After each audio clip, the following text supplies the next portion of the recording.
तुम यहाँ? क्या करूं, गलती कर दी ना तुम्हें अपनी फिल्म की हीरोइन लेकर। गलती की है तो तुम ही भुगतो। चलती है कि नहीं मेरी शूटिंग पे? एक बार नहीं 1000 बार बोल चुकी हूँ, जब तक समीर मुझसे माफी नहीं मांगेगा मैं नहीं जाऊंगी। हाँ, क्यों मेरी फिल्म का ट्रेजिक एंड लिखने में तुली है लड़की? बाहर में जाए तुम्हारी फिल्म और तुम भी। यहाँ से बाहर निकलो, निकलो यहाँ से बाहर। धक्कम धुक्की नहीं, प्लीज प्लीज। निकिता निकिता जी।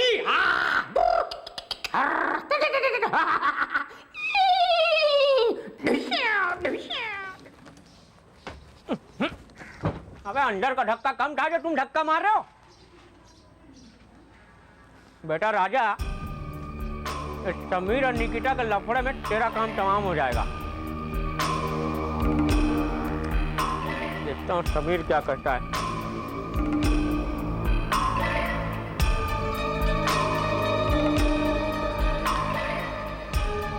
अरे फोन तो उठा लो समीर भाई, कहाँ छुपे बैठे हो?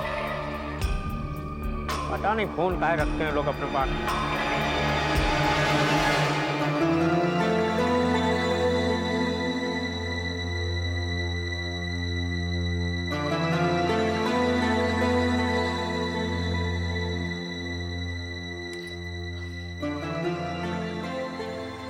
राम राम राम राम भाभी, ये क्या हो रहा है?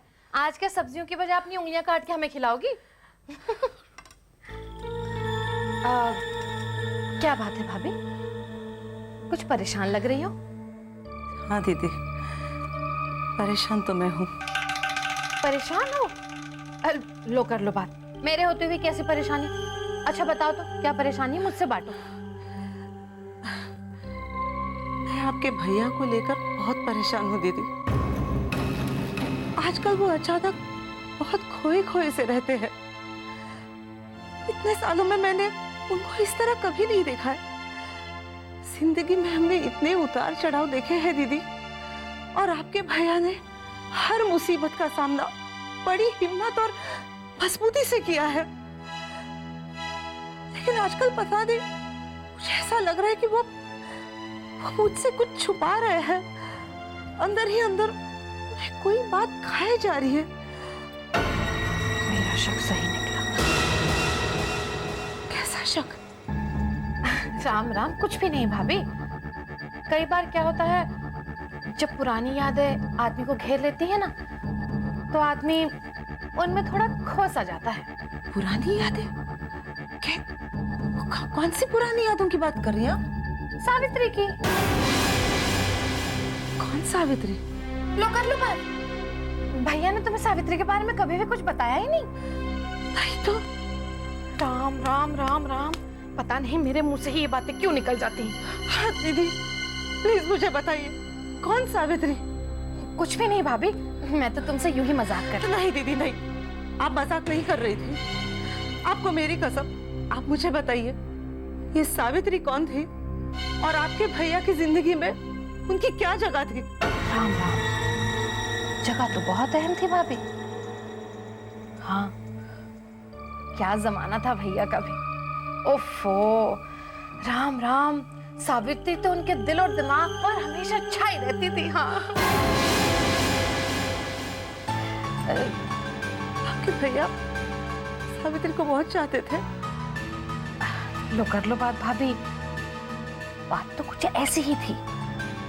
लेकिन देखो, अब तुम भैया के पास जाकर उनसे ये मत कहना कि मैंने तुम्हें ये सब कुछ बताया। हाँ, और वैसे भी भाभी, पुरानी बातें हैं, पुरानी बातों का भी कोई मतलब होता है क्या?